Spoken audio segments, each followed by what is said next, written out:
नमस्कार दोस्तों। आज की इस वीडियो में हम डिस्कस करेंगे कि आखिर मार्केट गिरता क्यों है। हम टेक्निकल पॉइंट ऑफ व्यू से नहीं सोचेंगे कि डिमांड या सप्लाई या फिर 200 मूविंग एवरेज या फिर सपोर्ट रेसिस्टेंस, बल्कि हम एक ह्यूमन साइकोलॉजी समझेंगे कि आखिर रीजन क्या है, व्हाई डू मार्केट फॉल्स। तो जैसे मान लीजिए कि अगर आप किसी रेलवे स्टेशन पे हो जहाँ बहुत ज़्यादा भीड़ है और अचानक में वहाँ पे कुछ अनाउंसमेंट हो गई, कुछ भगदड़ मच गई वहाँ पे कि लेट से जो ट्रेन प्लेटफॉर्म ए पे आने वाली थी, वो दूसरे प्लेटफॉर्म पे आएगी। तो उस टाइम हमें क्या करना चाहिए? हमें पता है कि मार्केट में भीड़ है, अफरा तफरी मचेगी, रिस्क है, तो हमें वहाँ पे शांत बैठना चाहिए। भले ही हमें ट्रेन छूट जाए, कोई दिक्कत नहीं है, हम अगली ट्रेन से चले जाएंगे, थोड़ा लेट में पहुँच जाएंगे। लेकिन लोग क्या करते हैं?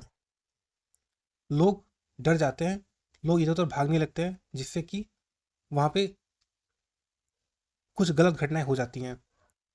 तो शेयर बाजार भी कुछ ऐसा ही जगह है जहाँ पे क्या होता है कि कोई न्यूज़ आती है, लाखों लोगों का पैसा लगा हुआ है, कोई न्यूज़ आती है गलत या थोड़ी सी नेगेटिव, तो लोग क्या है, डर जाते हैं। और जब डर जाते हैं तो एक आदमी गलत डिसीजन लेता है, वो बेचना शुरू करता है। उसके बेचने से शेयर प्राइस नीचे आते हैं। फिर जब नीचे आते हैं तो दूसरा आदमी डरता है, फिर वही बेचना शुरू करता है, फिर तीसरा डरता है, फिर चौथा डरता है, फिर पांचवा डरता है। ऐसे डरते डरते बहुत सारे लोग बेचने लगते हैं, तो शेयर प्राइस और ज़्यादा नीचे आता है। और एक टाइम आता है जब जितने लोग, जो डरने वाले लोग होते हैं, वो निकल जाते हैं मार्केट से अपनी शेयर्स बेच बेच के, और गाली देते हुए कि यार शेयर मार्केट तो बहुत ही खराब जगह है। उसके बाद दूसरे तरह के लोग होते हैं, उम्मीद वाले लोग, जिनको उम्मीद होती है। तो वो लोग क्या करते हैं, अब वो शेयर प्राइस जो कि बहुत ही सस्ते दाम पे, कौड़ियों के दाम पे मिल रहा है, वो उसको खरीदना शुरू करते हैं। ठीक है। अब वो उनके खरीदने से क्या होता है कि शेयर प्राइस फिर से ऊपर जाता है। तो एक आदमी ने खरीदा तो शेयर प्राइस ऊपर गया। तब जो दूसरा उम्मीद पर्सन था, उसने देखा यार ये तो अच्छा चीज़ है, फिर उसने भी खरीदना शुरू किया, और उम्मीद बढ़ गई। फिर दूसरा पर्सन ने और खरीदा, और शेयर प्राइस ऊपर गया। अब जो लोग डर रहे थे, उनके अंदर फिर से उम्मीद आएगी, और वो और खरीदते रहेंगे। तो इतना खरीदेंगे कि शेयर प्राइस अब फिर से ऊपर जाने लगेगा। तो जब डर का माहौल होता है तो शेयर प्राइस नीचे जाता है, जब उम्मीद का माहौल होता है तो शेयर प्राइस ऊपर जाता है। इसलिए मार्केट के अंदर गिरना और चढ़ना दोनों ही स्वाभाविक हैं, दोनों ही प्राकृतिक हैं, दोनों ही नेचुरल हैं। जैसे कि मौसम का बदलना, जैसे सर्दी के बाद गर्मी आती है और फिर गर्मियों के बाद सर्दी आती है, वैसे ही शेयर मार्केट के अंदर गिरावट होना बहुत ही स्वाभाविक है। और हर गिरावट के बाद शेयर मार्केट वापस नई ऊंचाइयों को छुएगा। खास करके भारत जैसे गरीब देश में। भारत एक गरीब देश है, शायद आप इस बात को ना माने, लेकिन भारत एक वाकई गरीब देश है। भारत एक डेवलपिंग कंट्री है, और इंडिया यहाँ से ग्रो करेगा। आपको एक उस स्टोरी को बिलीव करना पड़ेगा, अगर आपको इंडिया के मार्केट में पैसा बनाना है तो। अगर आप स्टोरी पे बिलीव ही नहीं करते कि इंडिया कभी एक अच्छा देश बन पाएगा, या फिर एटलीस्ट हम परसेंटेज वाइज अच्छा कर पाएंगे, तो मेरे हिसाब से आपको इंडिया के अंदर पैसा नहीं लगाना चाहिए। आपको कहीं यूरोपियन या अमेरिकन मार्केट के अंदर पैसा लगाना चाहिए। अगर आपको इतना भी बिलीव नहीं है तो फिर इंडियन मार्केट आपके लिए नहीं है, या किसी भी उस इंसान के लिए नहीं है जो कि इंडिया पे बिलीव नहीं करता या ट्रस्ट नहीं करता। मतलब इसमें कोई देशभक्ति वाली बात नहीं है। इट्स जस्ट कि हमें अपनी हाइपोथेसिस, हम जो सोच रहे हैं उसके ऊपर यकीन होना चाहिए। अगर हम जो बेसिक फंडामेंटल थेसिस है हमारी, अगर उसके ऊपर ही नहीं टिक पाएंगे, तो हम कभी मार्केट से पैसा नहीं बना पाएंगे। अगर हम इन सारी बातों को एक चीज़ों में समराइज करूँ, तो एक बैटमैन का एक डायलॉग है, मैं आपको दिखाता हूँ। Why do we fall? So that we can learn to pick ourselves up. हम क्यों गिरते हैं? हम इसलिए गिरते हैं ताकि हम सीख सकें कि वापस उठना कैसे है।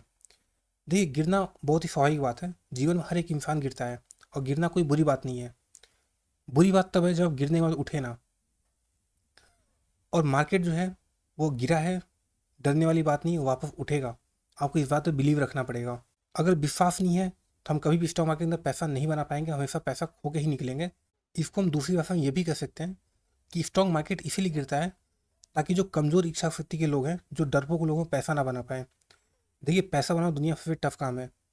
भले ही कुछ लोग बोलते हैं बहुत आसान है, बट देखिए आसान नहीं है। बात है साइकोलॉजी की। कोई भी इंसान, है ना, दुनिया जो एक कंपटीशन है। अगर आप पैसा बना रहे हो तो सामने वाला खो रहा है, कोई ना कोई तो खोना पड़ेगा ना। अगर आप शेयर प्राइस खरीद रहे हो, शेयर को खरीद रहे हो, तो कोई बेचने वाला भी चाहिए, और आप बेच रहे हो तो कोई खरीदने वाला चाहिए। तो जब तक जो कमज़ोर इच्छा शक्ति के लोग हैं, जब तक अपने शेयर्स को डर डर के बेचेंगे नहीं, मजबूत इच्छा शक्ति वाले व्यक्ति उन शेयर्स को सस्ते प्राइस में खरीद नहीं पाएगा।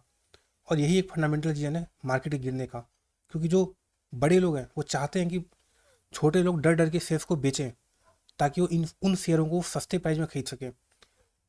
क्योंकि अगर वो सस्ते में नहीं खरीद पाएंगे तो पैसा कैसे बना पाएंगे। जो बड़े बड़े म्यूचुअल फंड हाउसेस हैं, जो FIIs हैं, जो इंस्टीट्यूशंस हैं, जो PMS मैनेजर्स हैं, जो बड़े लोग हैं, वो पैसा कैसे बनाएंगे। अगर वो 1000 रुपये के शेयर को 1000 रुपये खरीद के 1200 में बेचेंगे तो प्रॉफिट नहीं बना सकते। वो लोग 1000 के शेयर को पहले खुद ही बेच के 800 लाएंगे, फिर 800 आने के बाद रिटेल इन्वेस्टर डरेगा, वो उन 800 के प्राइस पे बेच के उस शेयर को 600 लाएगा, और फिर जो बड़े लोग जिन्होंने 1000 रुपये बेचा था वापस आके 600 पे खरीद के उस शेयर को वापस 600 से 1000 के तक वापस लेके चले जाएंगे, और फिर रिटेल इन्वेस्टर आएगा और 1000 रुपये में फिर खरीद के उस शेयर को 1200 ले जाएगा, और फिर ये बड़े लोग 1200 पे बेच देंगे। तो अल्टीमेटली प्रॉफिट कौन बना पाया? जो बड़े लोग हैं वो प्रॉफिट बना पाएंगे, छोटे लोग प्रॉफिट नहीं बना पाएंगे। क्योंकि छोटे का मतलब पैसे की बात नहीं है, उम्र की बात नहीं है, बात है इच्छा शक्ति की, पेशेंस की, धैर्य की। किसी वक्त ज़्यादा किसी वक्त कम है।